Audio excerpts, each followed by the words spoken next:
What's up, guys? Hey, this is Christian Brindle with Six Figure Medicare Agent. Hope this video finds you doing well. And today I'm here to document and unveil for you what happened when I got licensed in 25 additional states in a 3-week time span. Don't go anywhere. You're not going to want to miss this. But before we get into this video, we got to talk about my favorite telemarketing lead company, and that is Lead Heroes. Guys, if you're not using Lead Heroes actively and consistently in your business, you really are missing out in some form or fashion. They have the top-notch telemarketing leads available in the industry today for Medicare supplement leads, final expense leads, mortgage protection leads, turn in 65 leads. They just really have something for everybody, even if you're interested in hiring one of their callers and paying by the hour. So that way, they do all the work. They call their data. They can come up with their own script, or you can even use your own script if you prefer. They just have something for everybody, guys. A link down to their website can be found in the description of this video, along with a coupon code that they're offering just because you watch this video here today for 10% off all future orders on the website. Anyway, guys, let's get right into this here today. Let's talk about what happened when I got licensed in 25 states in 3 weeks. I already knew kind of what to expect going in, but I thought this would be a very educational and informal video to kind of shine a light on what kind of fees do you have to pay as an agency when you're trying to get licensed coast to coast. Before this, we were probably licensed in about 12 to 15 states beforehand, and I decided that I wanted to take our business more nationally. I didn't think that it was really in my best interest to essentially add all 50 states, but if we could be in 35 to 40, then I think I would like that. And so that's what we decided to do, mainly because, our biggest challenge in 2020 is as we grew in our Facebook group, as we grew with this channel, as we grew just in general as an organization, as a company, we encountered more and more people that wanted to do business with us, either buy a policy through our organization or agents that might want to contract with us or pick up a contract with us here or there. And so that's definitely something that we wanted to be able to offer our services to people on a more consistent basis. And I didn't want to be able to have to turn away as many people. And so we decided to get licensed. Now, the way our business model is structured, and a lot of agencies are built like this as well. I have an individual insurance license, and then I have a corporation that I own and operate, which is Christian Brindle Insurance Services. So Christian Brindle Insurance Services is an entity in and of itself, which I own and operate. Christian Brindle Insurance Services also is licensed as in terms of having an insurance license. All of our commissions are paid through Christian Brindle Insurance Services. I am the 100% sole owner of Christian Brindle Insurance Services, and so that's essentially the way that it works. Now, with a majority of insurance companies, when you are set up that way, when your commissions are set up to pay essentially almost as an LOA to your corporation that you own, especially when you start making more money, the higher your income gets, it gives you advantages to tax benefits and options and availabilities and write-offs that allow you to lower your essentially taxable income and save you money on taxes. So that's why we do it that way. And also, we're a company. And it just is more protection in general for myself, my organization, my family, than just having everything paid to my Social Security number. So there's a multiple number of reasons why we do it that way. But there are some negatives to doing it that way as well, and that is you need essentially 2 licenses in almost every state. You need your individual license and you need your agency license. Now, typically in most states, you cannot pick up an agency license in a state unless at least one person with your company is licensed there as an individual, an owner, a significant owner of that company. So we pick up 2 licenses in every state for that reason. That's typically pretty standard, pretty industry standard for what you have to do.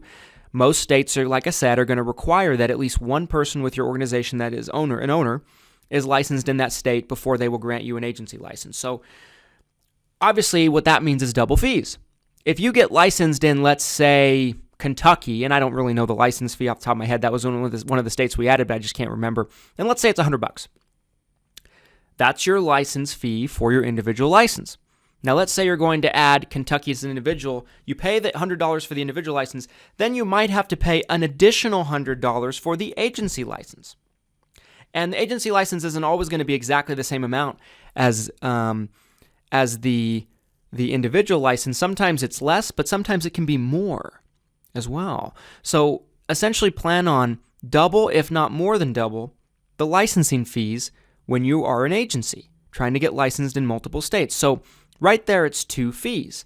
Now, some insurance companies charge what's known as out-of-state, non-resident appointment fees. So if my resident state is Utah, which it is, let's say I'm trying to pick up Florida for my non-resident Florida license. We have it. We've had it for years, but I'm just using it as an example. Some states will charge non-resident appointment fees. Florida specifically will charge for each county that you're going to get appointed in. Now, in most cases, you can't pick up specific counties, but they break it down that way to where each county is a few dollars or something like that, and it totals out to be a certain amount. Most insurance companies in the Medicare world will pay these appointment fees for you, but not all of them will. So an example would be United Healthcare. Every state that charges non-resident appointment fees, United Healthcare will essentially charge those to you in the form of a chargeback in your commission statement. Anthem is one that charges appointment fees. I had to essentially pay with my credit card. We're just recently picking up an Anthem, Blue Cross Blue Shield, Medicare Advantage, and Medicare Supplement contract. We had to pay over $200 for the states that we wanted to get licensed in and appointed in for appointment fees. So we had appointment fees in addition to our license fees for those 2 companies specifically, and there are some other companies that do that as well. Heartland National in some states charges non-resident appointment fees. Manhattan Life in some states charges non-resident appointment fees. Lasso, MSA in some situations in some states charges non-resident appointment fees. So these are fees that we had on top of our license fees. On top of this, there are a lot of states that will want you to essentially get your company as a non-resident entity registered with their state's corporation department. And this is a little different in every area, but some states might want to have you your company registered as a foreign company. This can vary. It can be $25 maybe a year. It could be $50 one time. Every state's going to be different, but those are fees you're going to have to essentially run into if you have a corporation like ours. So we had a lot of states, like Georgia was an example of this. Georgia made us file, Georgia and Pennsylvania are 2 to come to mind, are states that essentially made us file for our company to be registered as a company in those states. It was a requirement. Otherwise, the state insurance department would drop your license after so much time. So those are more fees. Some states, like Georgia, actually made you pay a fee to reserve your company name on top of that. So it's another fee on top of that. Then, on top of that, you have the states that participate in a program called a registered agent. What a registered agent program is, and 2 states that come to mind in this is Virginia, with Michigan, and there are others. But essentially what a registered agent program is you have to have a person in the state that is local in the state that is a part of your company in some shape or form that can be put down as an address in case your company ever has a lawsuit filed against them. If you don't live in that state, it's going to be kind of hard to do that. And so when you're applying for non-resident licenses, it's something that some state insurance departments require that you do. I was not familiar with registered agent early 2020. We got licensed in Virginia early 2020. I did not know about the registered agent program. We had our license lapse because of it. We had to apply again and then get the registered agent, pay the fee again, by the way, for the licenses. So the registered agent fee is typically a yearly fee. Some states are $50 a year. Some are $200 a year, and typically there are actually organizations in these states that their entire company is to be your person for you, to be your registered agent, to where they will provide an address on file for the insurance department. You pay them a fee every year to do this, and it essentially meets the demands and the criteria of that specific state's insurance department. So if you're going to get licensed coast to coast, these are some things that you need to be aware of. Appointment fees, and appointment fees are typically every year or every 2 years, and it's not typically a one-time thing with like a United Healthcare or something like that. So keep that in mind. You have license fees, individual license fees, agency license fees, registered agent fees. You have corporate filing fees.